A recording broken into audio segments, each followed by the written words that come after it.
2001년 3월 3일 오후 1시 울산시 울주군 언양읍 경부고속도로 하행선 397.5km 지점 도로 청소를 하던 환경미화원이 숲을 사이에 쓰러져 있는 알몸의 여성을 발견했습니다. 몸에 걸친 것이라곤 검은색 스타킹이 전부였고 목에는 2m가량의 검정끈이 둘둘 감겨져 있었습니다. 이 검정색 끈은 피해자의 목 주위를 무려 6바퀴나 휘감고 있었습니다. 놀란 환경미화원은 즉시 경찰에 신고했고 울주경찰서 형사들이 현장에 출동했습니다.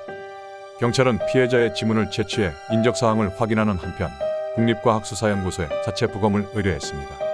숨진 피해자의 몸 상태나 현장을 미뤄볼 때 누가 봐도 타살 가능성이 높아 보였습니다.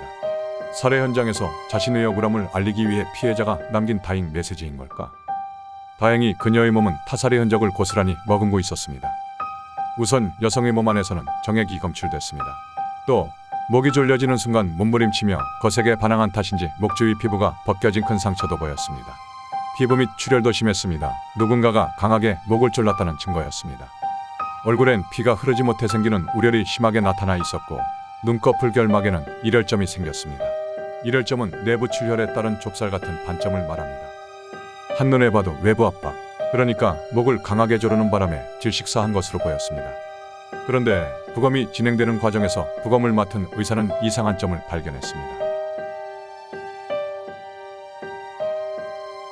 그녀의 뱃속에서 자궁도 난소도 보이지 않았던 겁니다. 그렇다고 자궁적 출술 같은 수술을 받은 흔적이 있는 것도 아니었습니다. 숨진 여성의 바깥쪽 생식기 모양은 여성이 맞았지만 어딘가 일반적인 여성의 그것과는 좀 달라 보였습니다. 또 치골뼈 주위에는 큰 수술을 받은 듯한 자국이 선명했습니다.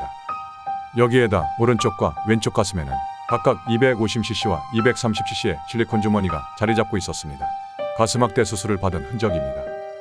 의학적으로 남성과 여성을 구별하는 것은 자궁과 같은 내부 생식기관, 성기와 같은 외부 생식기관, 그리고 염색체가 일치하는지 여부인데 부검대 위에 놓인 여성은 속은 남성인데 겉은 여성이었습니다. 혼란에 빠진 부검이와 경찰들. 국과수는 결국 사체에 대한 염색체 분석에 들어갔습니다.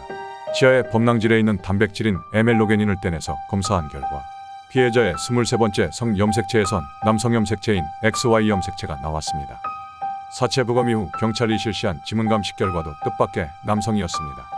울주군 언양읍 경부고속도로 옆 풀숲에서 발견된 알몸의 여성 시신은 알고 보니 52세 남성 남호 씨로 밝혀졌습니다. 이 부검은 우리나라 역사상 최초의 트랜스젠더, 즉 성전환자 부검 사례로 기록됐습니다. 경찰은 여성으로 성전환 수술을 받은 남성 나 씨가 호적 정리를 하지 않은 상태에서 살해당한 것으로 결론을 내렸습니다.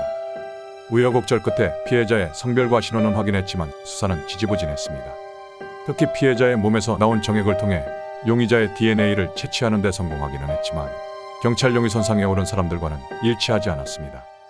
경찰은 티끌만한 단서라도 찾기 위해 범행 현장과 피해자 주변을 샅샅이 뒤지며 탐문 수사를 벌였습니다. 그러던 중 뜻밖의 이야기를 듣게 됩니다.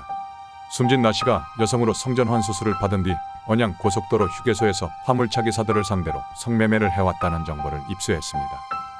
이에 따라 화물차 기사 수십 명을 대상으로 DNA를 채취해 일일이 대조 작업을 벌였지만 여기서도 단서를 찾는데 실패했습니다. 그나마 용의선상에 올릴 만한 남자들이 하나 둘 무혐의가 확인되면서 사건은 영구미제로 빠지는 듯했습니다. 이런 가운데 숨진 나 씨를 더욱 원통하게 할 만한 일이 생겼습니다. 설령 범인을 잡는다 해도 살인 혐의는 처벌할 수 있지만 강간 혐의는 인정받을 수 없다는 점이었습니다.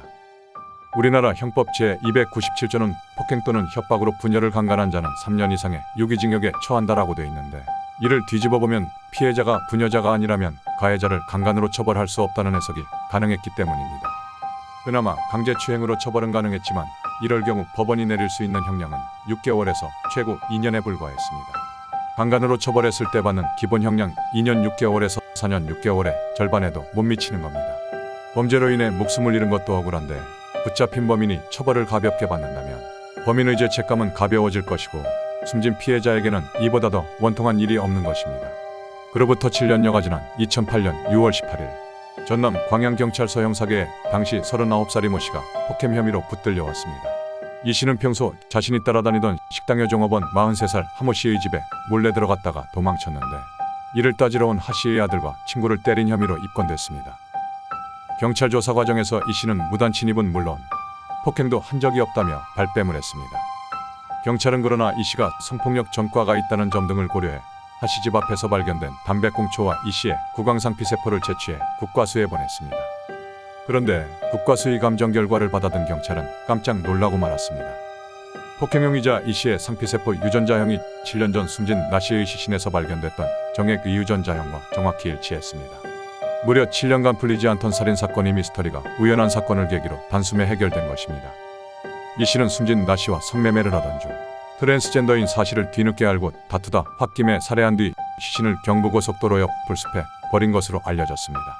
범인이 잡힌 지 1년이 지난 2009년 숨진 나 씨가 반길 만한 대법원 판결이 나왔습니다. 호적상 남자 성전환자라 해도 강간의 피해자로 인정해야 한다는 판결이었습니다.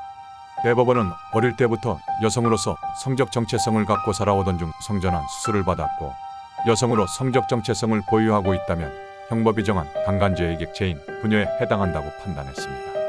법원 판결로 숨진 나 씨의 원한은 얼마나 풀렸을까요? 피해자의 명복을 빕니다.